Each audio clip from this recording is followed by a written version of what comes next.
Welcome to Cider Chat. This week, it's part 2 of the ongoing series titled Building a Cidery. And we're going to be looking at how you can secure a trademark for your brand. Going up. Hello, my name is Rhea Windcaller, and I am the producer and cider MC of this weekly podcast, where we speak with makers, cider enthusiasts, and folks within the cider trade from around the world. Hip, hip, hooray! If you are new to this podcast, well, you should know that I'm going to chit-chat a little bit here, give you some updates, a little bit of news from our sponsors, and then we'll be getting into the featured conversation. Because there's a lot that goes on in Ciderville. I mean, at least in my life there does. It's been kind of a fun weekend for me. I just want to start there, I guess. Had a little fire outside, because why not? It's January. It's also a time of the year that us folks in the apple orchards like to celebrate wassail. This is a traditional English carol that is sung out in the orchard. I guess it has evolved over the years, if not centuries. And it is a toast to the health to your neighbors and definitely to scare out the evil spirits out of the apple orchards, which you gotta love. And on that note, to you, Ciderville, I say wassail. Speaking of England, I wanted to give you a little bit of an update for those in the know who remember the Shelton Brothers importers who have been bringing amazing ciders in from all different parts of the world. Well, they have closed their doors, and that's kind of shook things up for a lot of makers. And I had the opportunity to ask Tom Oliver how that was going to be affecting his imports into the U.S. So he wrote back and said that Sam at Ancho, and Ancho is in Washington, D.C., so we want to be sending them a lot of love this week because they are really kicking it out down there for the big inauguration happening this day that the podcast goes live on January 20th. And they have a collaboration cider called Hereford Gold. And there may also be a Perry in 2021 and another canned Oliver's Ancho cider. So we get a little bit of Tom either way, so that sounds good. Ancho will also be importing some other Oliver's cider and Perry and a little bit of Ross on Wye Perry and even some little Pomona cider. And that's all going to be available via Vino Shipper through Ancho. That's at least what he believes. And that container is due to leave January 2021, which is this month. So good news for all of us who just love Tom Oliver, and of course, you know, I love Ross on Wye Cider and Perry Company and those folks at Little Pomona, all based up in Herefordshire. Oh man, what a time. You know, I just had that Totally Cider tour all set up for this last fall, and I just want to tell you, it was a kick-ass tour. Going to be seeing all those folks, and so this might be the best that we could do for now. So let's hope that it's smooth sailing between England to the U.S. down to Washington, D.C., sing a little love down to Ancho.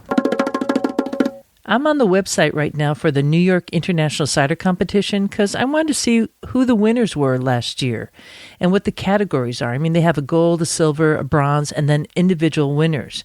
And I looked basically straight to the individual winners because that gives me a list of folks who are entering and the different locations where they are.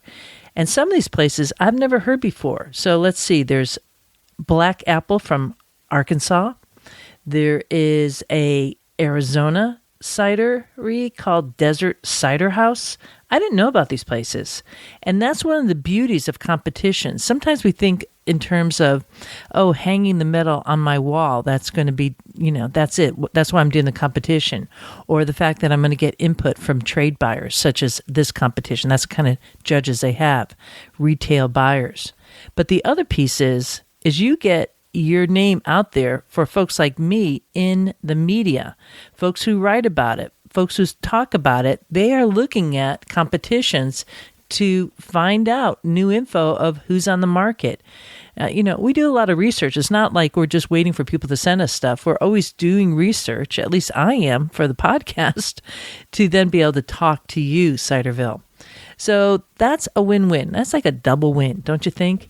And if you want to get in on this, go to nyicidercompetition.com. Enter your cider, get feedback. You might get a medal on the wall, and you'll also get your name on the page, letting us know in the industry that you are out there. And that is a double win-win, kind of like a double gold. This event takes place February 21st, 2021, nyicidercompetition.com.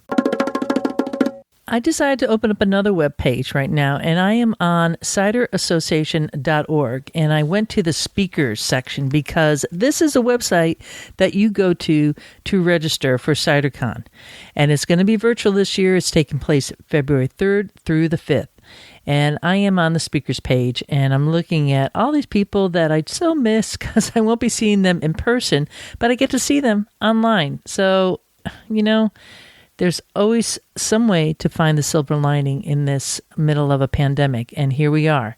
One session I see on the top is troubleshooting canning issues with cider, and that's probably a really good one for commercial makers to get into.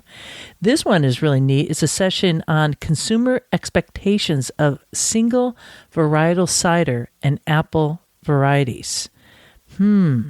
Consumer expectations of single varietal cider and apple varieties.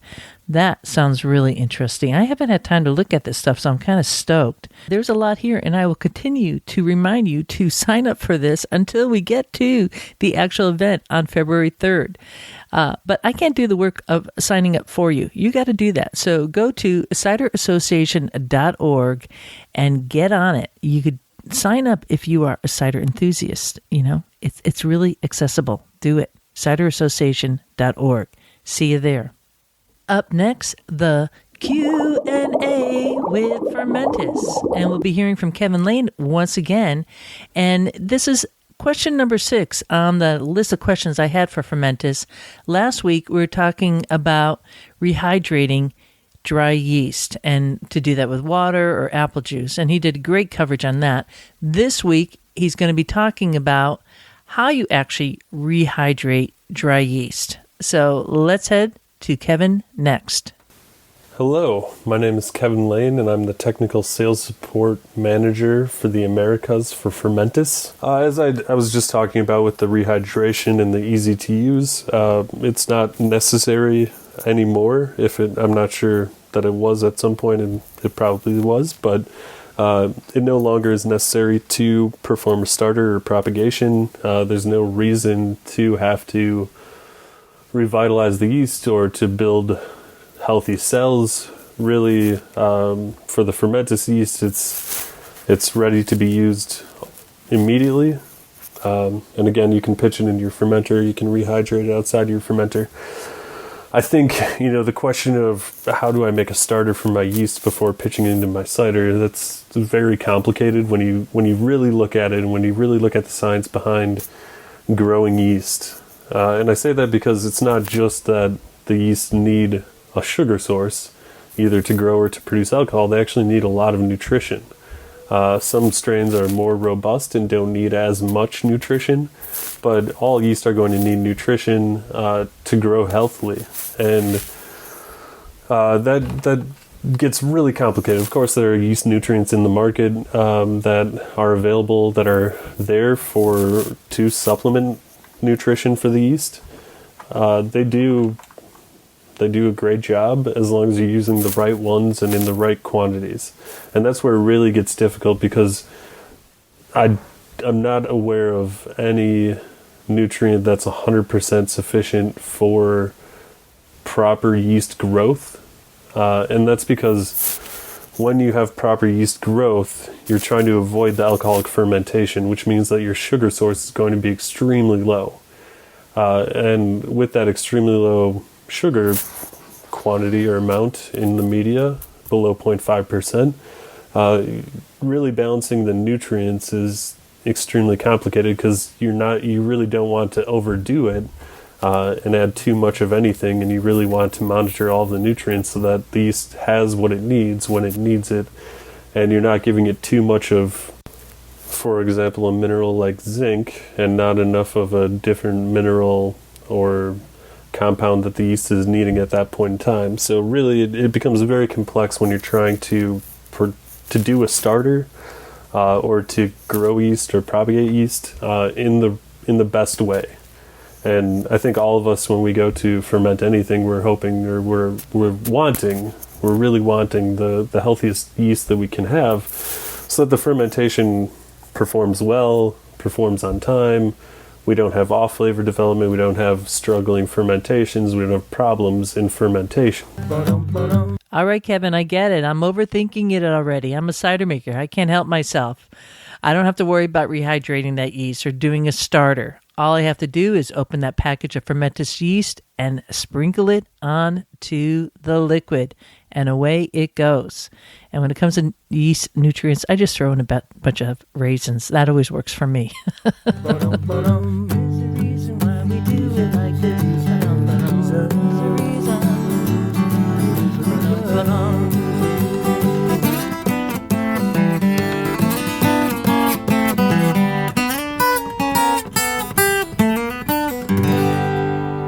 Alrighty, it's now time for part 2 of the Building a Cidery series. Last week, in episode 255, you met attorney Kevin Regan, who is based in the Pacific Northwest, and he's talking about trademark. Part 1 was on what a trademark is, and in this week's episode, you're going to find out the steps to take to secure a trademark. So let's grab a glass and head to this chat with Kevin Regan. So the big question everybody asks is like, well, how do you actually get these trademark rights? The answer to that is that, when you start selling cider, you start acquiring what are called common law trademarks. And so just to give you an example, one of my clients, El Corazon Winery, they don't have a federally registered trademark for El Corazon. So you might see, again, whether you're at Starbucks or in the grocery store, you might see this little TM. Now, having a TM, it doesn't give you any rights, but what it does is it communicates, you might have content on your website, but it tells people this is our trademark. We are using this as a trademark. So if you have a new idea for a cider name, it's good to mark your trademark. It doesn't give you rights, but it helps kind of grease the skid if you need to make arguments about, we were using this thing as an actual trademark. In contrast, we've been talking a lot about registration. In federal registration, it's really the preferred method. There's a whole state registration system, but hopefully, for most producers, they hope to be in a few different states. They hope to have a little range of distribution, and so you see the little R in a circle. They call that the encircled R. That basically means this is a federally registered trademark, and you can't use that little symbol unless you're actually registered. So if you apply with a picture of your bottle and you have the little R on there, the trademark office, they'll kind of ding you. They'll make you fix that. So the thing that throws people off, because you often hear hey, I want to trademark this. And actually, trademark, it's not so much a verb, you go and you get that trademarked. It's you're selling something, you have rights through your sales, but registering it, it's almost kind of like recording title for your house. It sort of expands out those rights. And so if you're selling in 2 states, as a hypothetical, let's say you're selling in Washington and Oregon, at that point you have what's called use and commerce. You can get a federal registration, and maybe you've never sold in Hawaii, but if somebody comes out with some kind of Hawaiian cider, you have rights against them. It's you magically have been selling in all 50 states. And so that's why the federal registration system, the goal of the federal law is to try to promote certainty. And, by registering, it gives you a lot of rights. And to have common law rights, you need to actually lawfully sell your good. So, if you don't have permits, let's just say you're just making cider and selling it without the TTB permits, you don't have lawful use, so there's some exposure there. Similarly, let's say you're selling a cider that's 9% alcohol. If you don't go get that cola, the other side in trademark infringement litigation 5-10 years down the road, they could say, hey, we just did some searching and it looks like you didn't have a cola. So that's just an example of you need lawful use to have common law rights. Now, in contrast, in the federal system, you can actually reserve a trademark in advance of using it. It's called an intent to use application. And so when you file one of those, in some ways, you're trying to reserve it in advance. You're testing the waters, before, you have your big brand launch. Ideally, you do a few intent to use applications. You test the waters, And for some reason, if you start running into problems at the USPTO, you still have time to pivot. So that's what I really recommend. And then, to give you an example, so let's just say hypothetically, I applied for an intent to use trademark tomorrow, right? And so, again, I apply tomorrow, February 1st. And then let's just say, sometime in March or April, another cidery, they start actually selling a cider in the marketplace. They're the first to the market, but I was the first to file. I would have rights, conditional rights, as of the date I filed. So, one of my takeaways with intent to use applications is apply early and often. It's like if you can kind of come up with a stable of some potential mark ideas, you can kind of have some on deck as you need to roll out a new product. And again, you can have that certainty in advance. Okay. So again, there's this concept of first in time, first in right. But that example I just gave illustrates that sometimes it's the first one to apply trademark office that, gets the rights. Again, when you see a TM, it typically means it's common law trademark rights. And, the R in a circle means federally registered. So as I've been, describing, the trademark office and courts, they increasingly treat all alcoholic beverages as the same. So in terms of a dispute that happened, I wasn't personally involved in it. You had, bad granny cider. And, then basically they got into it with Sazerac. And Sazerac had this Granny's. It's like a gingerbread cream liqueur. So even though, they look different, this one's kind of creamy and sweet, this one's clear, even though there's all these differences, the trademark office still treated it the same. So one of those disputes at the trademark office, what they call a cancellation proceeding or an opposition proceeding, most of those things settle at some point along the road. But if somebody goes all the way to the mat at the trademark office, you're looking at something between $50,000 and $400,000. And so again, it's rare that people go all the way to the end. But what happens is at the end, you get a decision about who's got the rights to that trademark. And if you lose, it doesn't necessarily mean you have to stop selling in the marketplace. But the winner's going to march that decision over to federal court and try to get that injunction. And that, again, is what you really want to avoid. So, we've been talking a lot about some of the expensive options, right? But so, here's an example of a way that these kind of disputes can get resolved. So you have a brewery that, was selling a beer called Kingpin. And then you have a Washington winery that was selling a wine called Kingpin. And what happened there, and this is stuff that's public record, is, the winery was using it first, but they didn't register their trademark. And, so the brewery comes along and registers their trademark. And several years go by, and then, the winery learns about the situation, and they reach out to the brewery. And even though that brewery has that registration, they're as a practical matter, not too worried about, the wine. It's a brewing company that, it's not like Constellation Brands. It's, they're focused on beer.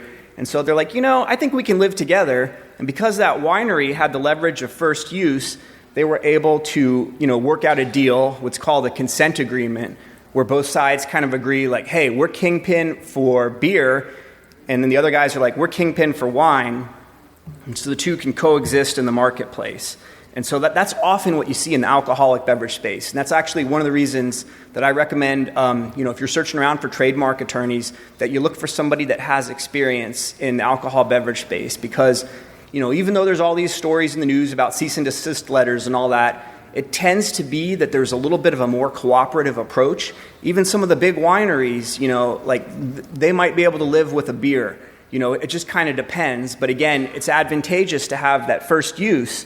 But if the winery would have registered as trademark, it might have been in an even more powerful position. And if it was important enough to the brewery, they could have said, okay, brewery, we're going to let you use it for beer, but we're going to charge you some money. And then that's sort of a business decision. How important is that name to the brewery? And, the results kind of vary with this trademark stuff. But, I've had situations where, a small client will get, a cease and desist letter from a much bigger company, but the small, cidery, they did things right and they registered their trademark. And so, literally sometimes these big companies will acquire those trademarks for six figures. And again, that's not common, but it's this idea by registering a trademark, establishing your rights, you have an asset. It's an intellectual property asset. So, we're talking about all these problems, right? So now I kind of want to shift focus to some of these practical strategies that you can start taking, right now and as you go forward. One of the principles of law is that you need something that's called a distinctive trademark. And, on the one hand, that means something that stands out to the consumer, but it also has some legal meaning where a distinctive mark, it's something that's not generic. And so a generic mark is something that just tells what it is. So if you had like Clear Cider as your brand, there is a good chance if your cider was fairly clear, they would say, hey, that's just generic. Or if you had like Bubbly Cider as your mark, that would be a hard trademark to register. Something you often see is people will name their companies based on geography, where they're from, where they're based. They often take that as part of their story. Like, let's just say I want to be Oakland Cider Company. Well, if I'm in Oakland, California, and I apply to register Oakland Cider Company, I'm going to get a refusal from the trademark office. And that doesn't mean that there's not some things you can do to kind of get that back on track. There's something called acquiring distinctiveness, where if you've been selling for 5 years, you can say, hey, we've been Oakland Cider Company for 5 years. When people hear Oakland Cider Company, they know it's us. And at that point, you can get a registration, but there's some limitations to that registration. And so, one of the sort of things is that you can get a registration for a geographical place, but it's going to be a little more difficult, and it might be a little harder to defend, because then you have like Oakland Brewing Company come along, and then you have these sort of new headaches to worry about. So I kind of alluded to what's called a descriptive trademark would be just describing some aspect of your product. So if it's you've got like if you wanted to call your cider Brett, but it sort of features Brett, it's kind of got that nice horse blanket flavor, that might be what's called the descriptive trademark. And again, there's some clay to work with, but like I often kind of counsel my clients, like, let's look at the path of least resistance. Let's try to find a distinctive mark. Because at the end of the day, it is the court that's going to decide how strong a trademark is when you go to litigate a trademark, and it's also the trademark office that's going to decide whether you're distinctive enough to register.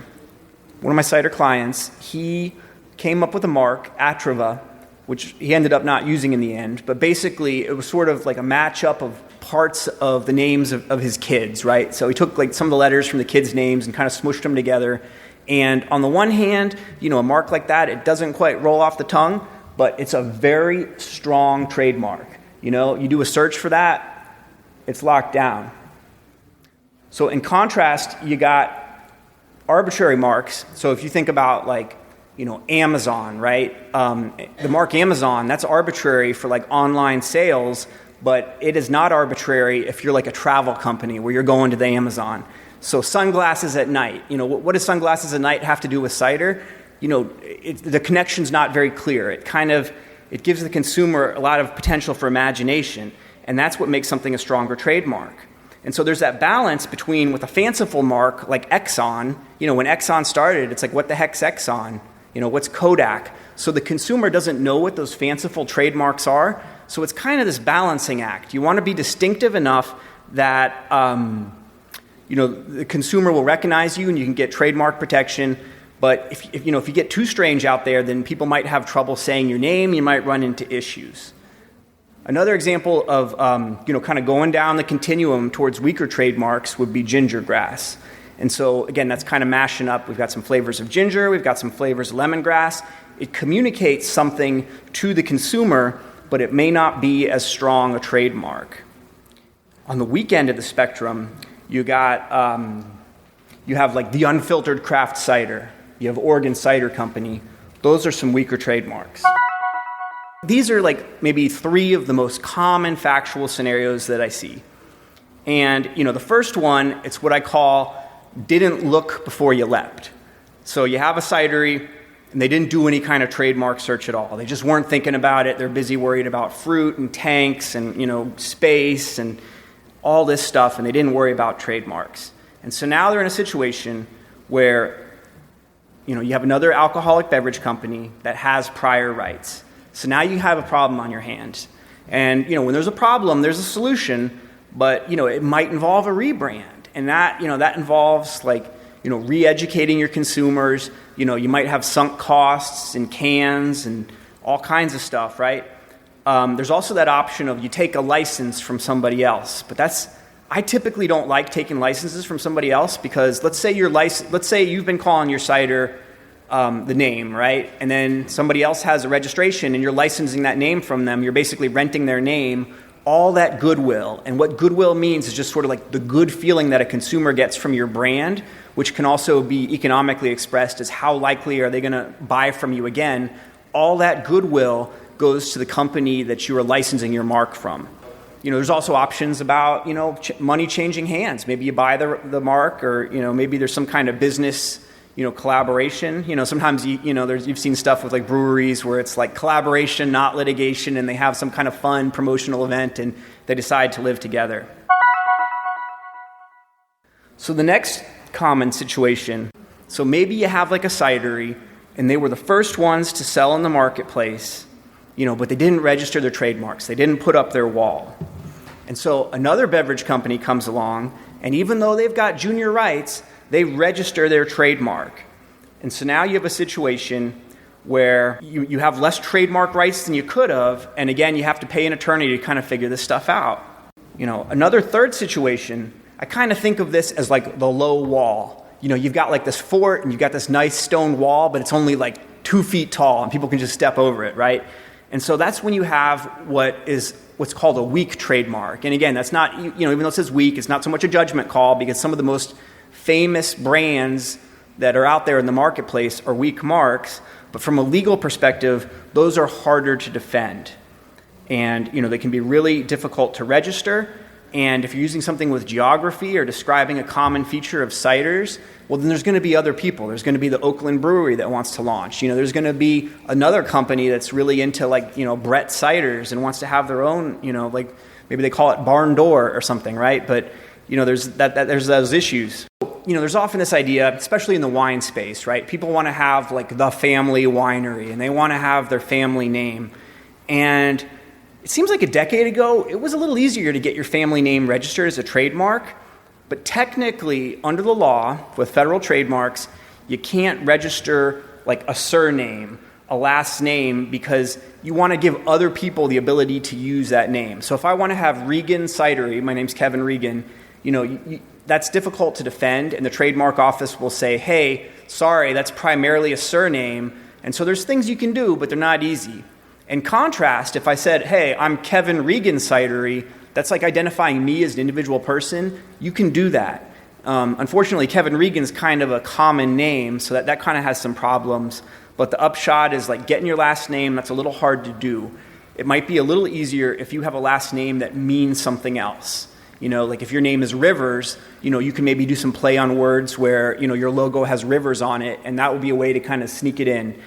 Again, geography, and I understand why a lot of people, want to do it. You want to be local, you want to be a part of the community, but, that's something to watch out for. And there's often ways you can have like levels of intellectual property. It's not like you have to have one trademark. You can have a trademark in your, the name of your company. You can have a trademark in the name of the individual cider. You can have a logo on the can. You can do these things in layers. Again, try to stay away from descriptive marks. So some of the simple takeaways from this is, the way I like to say it is like, don't fall in love until you talk to a trademark attorney. So you got this brand idea, and it's like once you really start to like latch onto that idea, that's that dangerous place because you start making these decisions that maybe, don't have all the facts. So a lot of times with newer companies starting up, I'll say, hey, give me a list of 5 ideas, and we'll look. Is like one of these the path of least resistance, the easiest way to get up the mountain? And then I even get to a point sometimes where they keep giving me these names and it's not working, and so I'll sometimes teach my clients, here's how to do the basic searching yourself, but you still, even after you do that stuff, do all that Google searching, all that, you want to go and figure out like, well, what are the rights here? And one of the things that's weird is like if you have different spellings for the same word, they'll still be lumped together. So there's some tricks to like, well, let's try spelling it different ways to make sure that there's not another mark that sounds similar. Because the test is like, does the trademark look too much like another mark? Does it sound too much like another mark? Or does it mean the same thing? So something else, as I mentioned, filing an intent to use trademark application, filing those early and often That's like the best way to really kind of figure out where you stand in advance. I mean, just to give kind of a rough, it all kind of depends on the facts, but like for me, a lot of like newer companies I'm working with, I'll charge them like a flat rate for, maybe somewhere between $1,000 to $15 to file an intent to use application. That includes, there's a government fee if you're filing, but, basically, if you apply for something that's got a pretty good shot, like that might be your main cost to get your trademark registered, and so if you can do something like that, that's a way to kind of put a little investment in on the front end to get that certainty. And again, there is no such thing as certainty, unfortunately. But if you have like a good hand of cards to start with, and you can control that by filing an intent to use application, it gives you more options. So one of the parts that's not fun about this area is what's called policing your trademarks.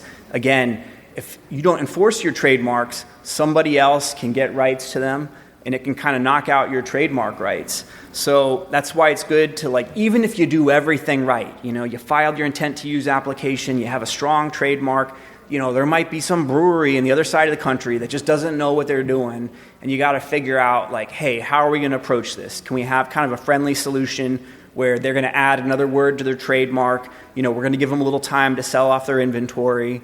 Every now and then you have a situation where like a big bad company will not care about a smaller company's rights and kind of try to steamroll them.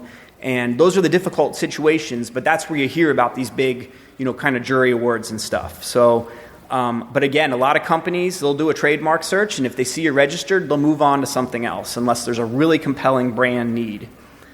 Again, as I talked about, it's like you want to have multiple layers of IP.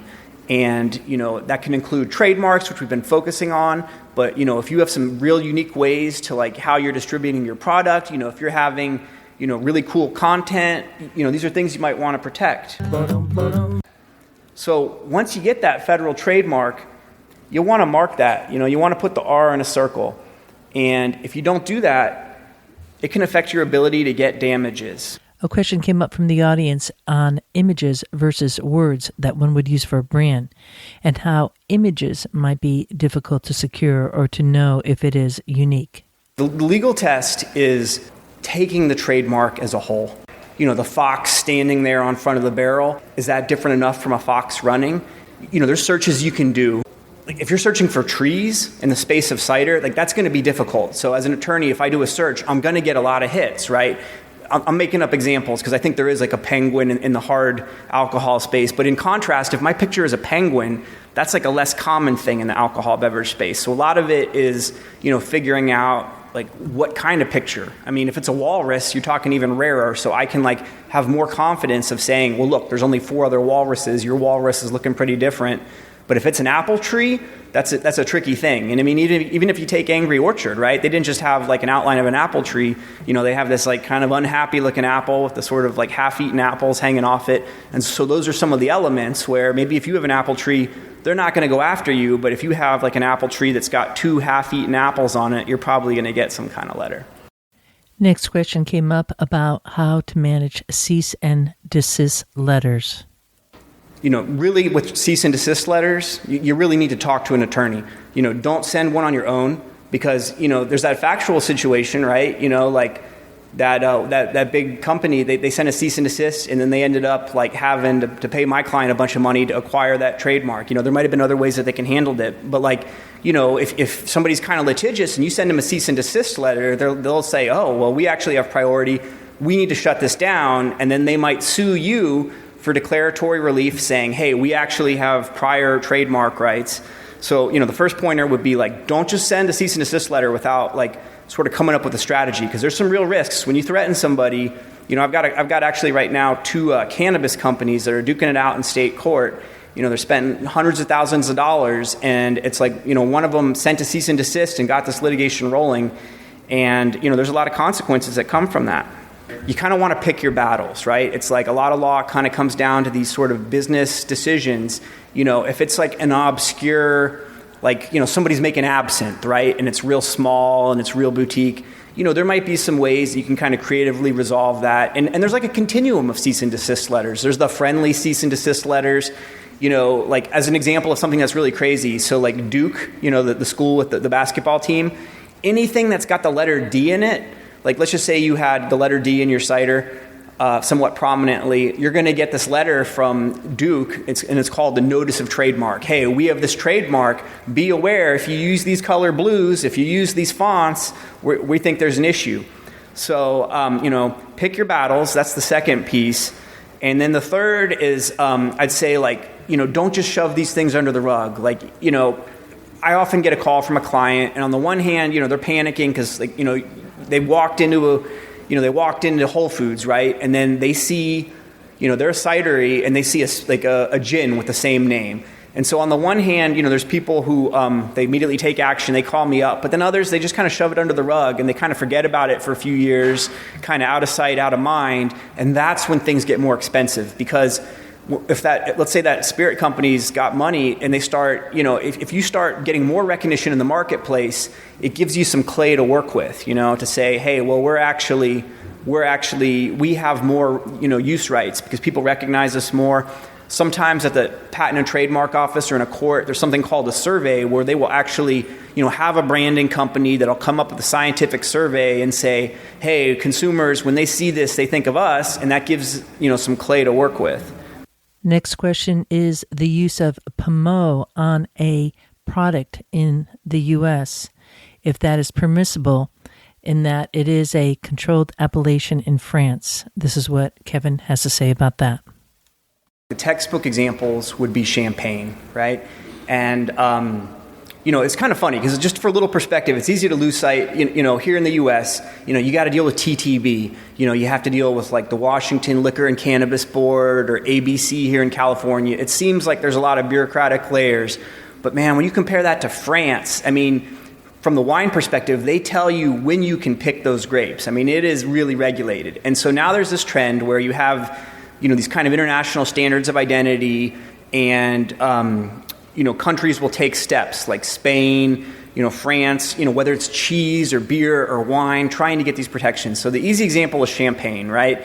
And Corbel, they make sparkling wine in California. They've been around a long time, but you might notice they call it California champagne, and they're kind of grandfathered in. Other people can't do that now. They can say it's California sparkling wine, but not champagne. So I think, the example you gave, you'd want to maybe call your trademark something that's not what might be called the standard of identity later on, where, only, like Sidra from Spain, meeting these characteristics, you maybe don't want to use the word Sidra. It just depends,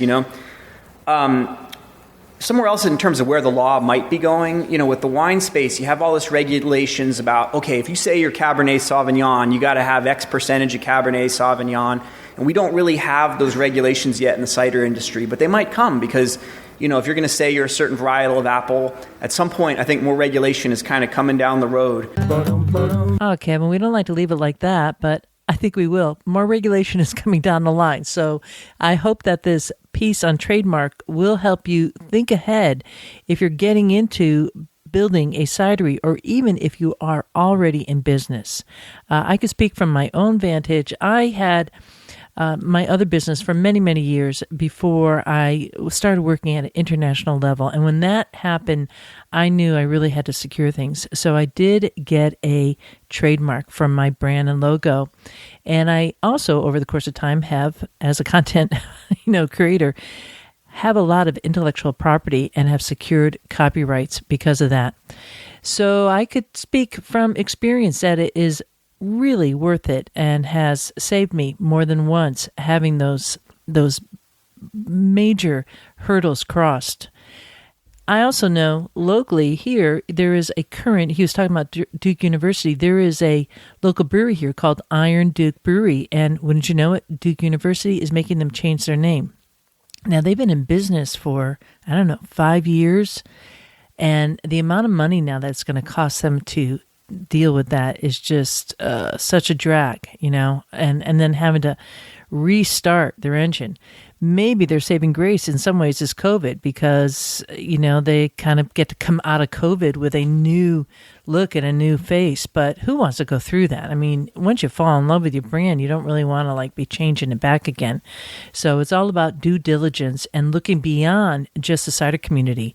If you have a brand name, you might want to check the brewing industry. In fact, I could tell you for a fact, I'm seeing that happen now in the cider industry and not any due diligence taking place. And I'm worried about it. Look, Ciderville, I want you to be successful. I don't want you to have to deal with some of the hassles that I have had or others over time. So be well and take care, and don't take it for granted that it's yours until it's signed on the dotted line.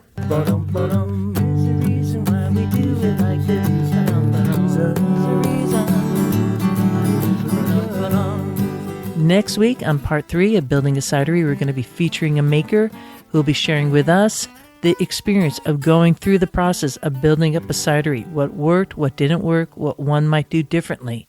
I'm really excited because I have a number of makers lined up to talk about this, and I think it will help you and also shed a little light on what's happening in their special spot in Ciderville.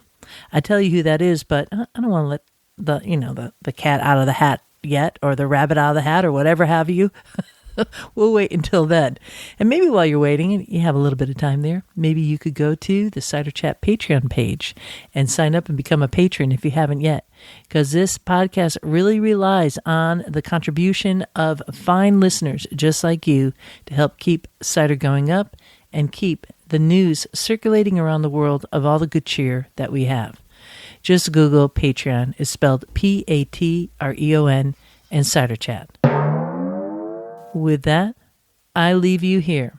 This is Rhea Windcaller signing off for now.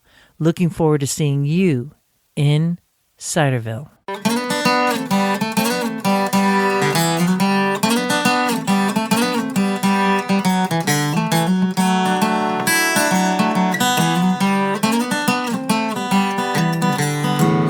We like cider. We like palms. We love orchards and having fun. There is a reason. There is a reason why we do it like this. Oh yes, there is. There is a reason why we do it like this. Oh yes, there is. There is a reason why we drink it like this. Oh yes, there is. There is a reason. We like walking through the orchards, dancing in the streets, smelling all the blossoms, kicking up our feet. We like cider, we like palms, we like orchards, having some fun. There is a reason. There is a reason why we do it like this. Oh yes, there is. There is a reason why we do it like this. Oh yes, there is. There is a reason why we drink it like this. Oh yes, there is. There is a reason. We like walking through the orchards, dancing in the streets, smelling all the blossoms, kicking up our feet. Oh yeah. We like cider. Oh yes, we do. We like palms. Oh yes, we do. We love orchards, having some fun. There is a reason. There is a reason why we do it like this. Ba-da-da-dum. There is a reason why we do it like this. Ba-da-da-dum. There is a reason why we drink it like this. Ba-da-da-dum. Ba-da-da-dum. We like walking down the orchards, dancing in the streets, smelling all the blossoms, kicking up our feet. Oh yeah. We like cider. Ba-da-da-dum. We like palms. Oh yes, we do. We like orchards, having some fun. It's just the truth. Yeehaw!